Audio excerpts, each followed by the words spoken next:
Hey friends, Steve Guttenberg here. This is the Audiophiliac Daily Show, and this is the new listening space, newly expanded. I'm going to give you a tour. Actually, let's start. That's Mikey and Meldrig up there. They're overseeing the proceedings on every review. They nod in approval when everything's going okay. But anyway, my music. Let's start with the music. So that's kind of those CDs over there in the distance. They go on for a while, and there's plenty more on the other side of the room that I'm not going to show you. And then the LP collection. You know, I've been building this collection since the 1960s, and many records come and go. I mean, I've probably owned 3 times as many records as this in my life, and I cull them. And when I'm no longer interested in them, I sell them or give them away or throw them away, depending on their value. But anyway, it's always, like everything in my life, a work in progress. But these speakers here, these are the Klipsch Cornwall 4s. You know, they're big, no doubt about it. I don't think you can tell in these images how big they really are, but they're large speakers. They weigh about 100 pounds. They have a 15-inch woofer, horn mid and tweet. Those are compression drivers in there, and it's a fantastic speaker. It is my current reference. When I say current, it means they're here for a certain amount of time, and then they will depart and be replaced with something else. But for now, this is it. Anyway, as for the amplifiers, well, that little guy on top, that is a Mytek Brooklyn amp. 250 watts channel. It's actually the most powerful amplifier in the collection as it stands right now, even though it's the smallest. Below that are 2 far less powerful amps, the First Watts, and then another First Watt here on top of a Passlabs XA25. Back there, that large amp, and that's a mono, that is also a Passlabs. That's an XA100.5. That's the left channel amp. There's the right channel one over there. But then there's the tree that grew in Brooklyn, the headphone tree. Probably the only headphone tree in Brooklyn, as far as I know. But anyway, it used to be over there. Now it's in its new replanted position, and it's more organized than it used to be. But it's still, like I just said, a work in progress. I do call that tree as well. Headphones come and go, but a lot of those stick around for the long haul, especially these Grados. That Grado RS1 at the end there, that one I've had, I don't know, 15 years. It's not the oldest, but it's among the oldest. Okay, the other Cornwall, they come in sets of 2. But moving on to electronics, here is the J's Audio CD Transport.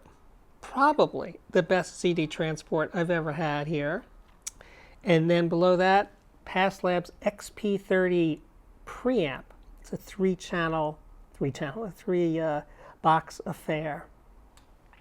The turntable, the turntable. This is none other than an SME Model 15 with an SME tone arm and an Audiophiliac Cadenza Blue cartridge, moving coil cartridge, which plugs into the Vandenhull Grail phono preamp, and that's a honey. Now, this little guy right here with the green LED, that is the controller for the SME turntable. This guy, this preamp is, well, it's a First Watt new tube. It's kind of, I guess, it's a tube preamp, but it's a solid-state tube. I know that sounds like a contradiction, but I think it's a Korg, K-O-R-G tube. Anyway, Nelson Pass gave that one to me as a gift. Thanks, Nelson.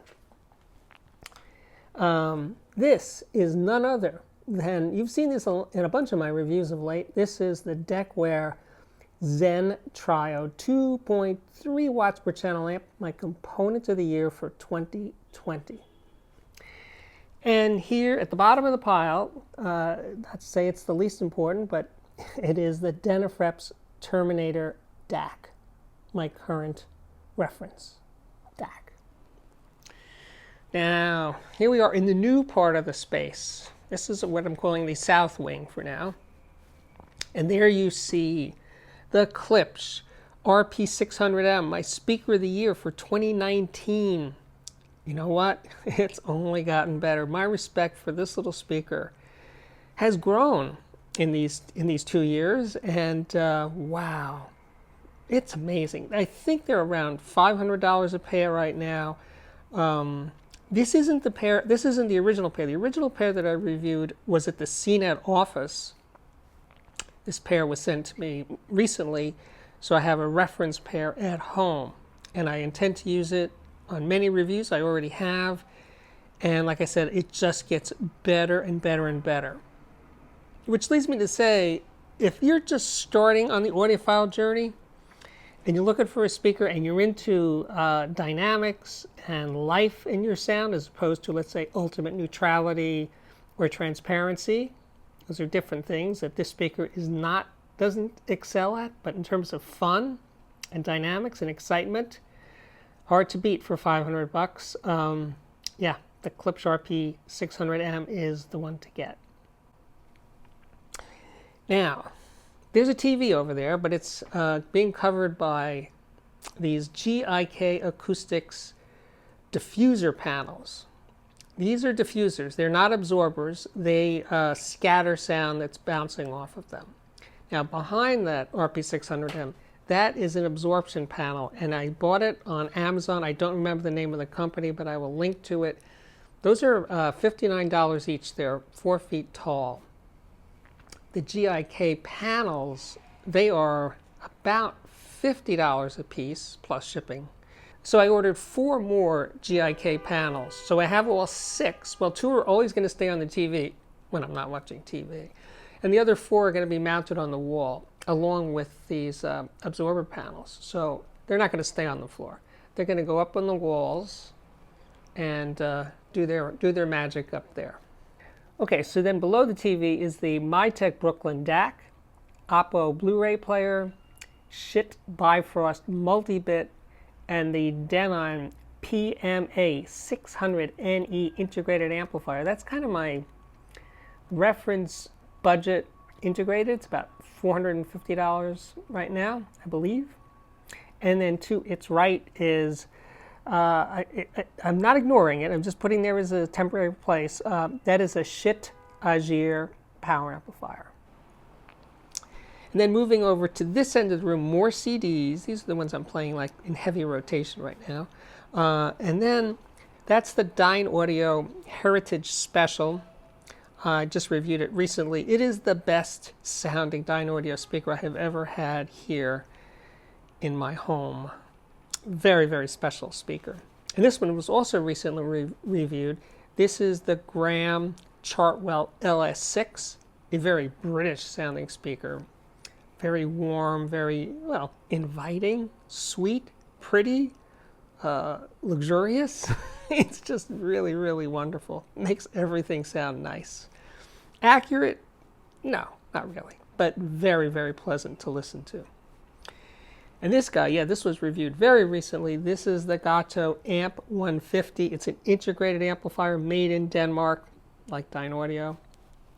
And it is astonishing. Absolutely incredible piece. Below, well, that's the Amp Camp amp. It's a kit amp. It's built by my friend Robert. It's designed by Nelson Pass. It is $327 as a kit. It's 8 watts per channel, Class A, killer sound. This little guy here, this is the Risung A10 tube amplifiers. You can plainly see those are EL34 tubes. There's a tube rectifier, stainless steel chassis, selling for, are you ready, $450 or so on Amazon with free shipping. It is made in China, by the way. If you can find another $450 amplifier like this with EL34s and a tube rectifier that's made in the US or Europe, please let me know instantly, and I will review it instantly. As fast as I can get it, I will cover that. But for now, for $450, this is the one that I recommend. And it is really, really an amazing amp. Below it is the Moon River 404 integrated amp. That's just in for review. I've listened to it for maybe 10 minutes. Too soon to say, but it's certainly interesting. And then below that, the Denafreps Aries DAC. And below that, another Oppo Blu-ray player. And below that, the First Watt F8. So there you have the tour. That completes the tour for now. Oh, my rugs. Gotta show off the rugs. Oh, man. I never was into rugs until I started redoing this space. And that rug and this rug here. Wow.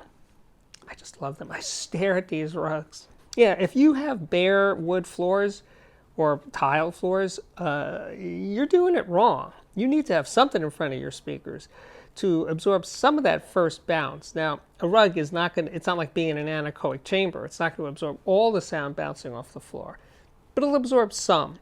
There's actually a thick pad underneath this rug.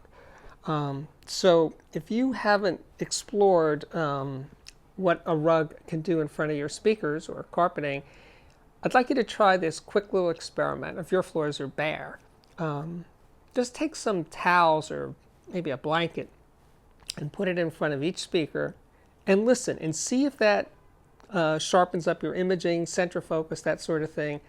Just overall smearing should be reduced when you eliminate some of that first bounce off the wall. Anyway, try that as an experiment. Easy to do, and if it works for you, buy a nice rug. Really.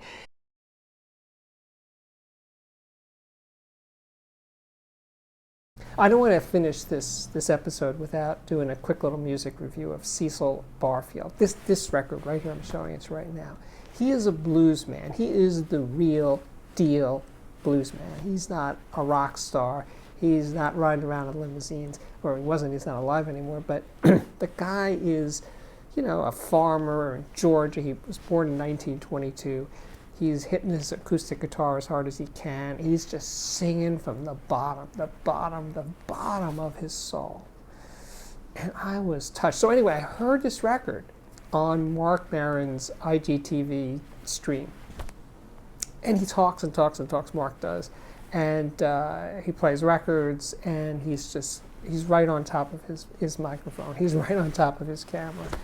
And I love Mark Maron's podcast, WTF. Some of you guys might have listened to it. And I think he's a master interviewer. But today, he played this record. And his musical taste sort of aligned with mine. He played this Cecil Barfield record, and it just hit me. It just got right in there. And I was like, wow. Because this is the real blues. This is, you know, so much blues is just like bar music or something. This isn't bar music by any stretch. This is a guy singing the blues, the real blues, what it really is about. So thank you, Mark Maron, for turning me on to it. And the sirens are coming. I should end this thing. But anyway, my name is Steve Guttenberg. This is, without a doubt, the Audiophiliac Daily Show. If you like what I do, please consider subscribing to this YouTube channel. If you already have, thank you for doing that.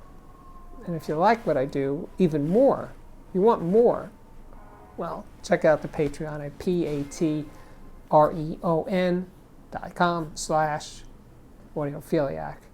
And beyond that, well, there's playlists here, and there's playlists for music reviews and speaker reviews and headphone reviews and electronics reviews, plus interviews. I'm a pretty good interviewer. I'm trying to get better all the time.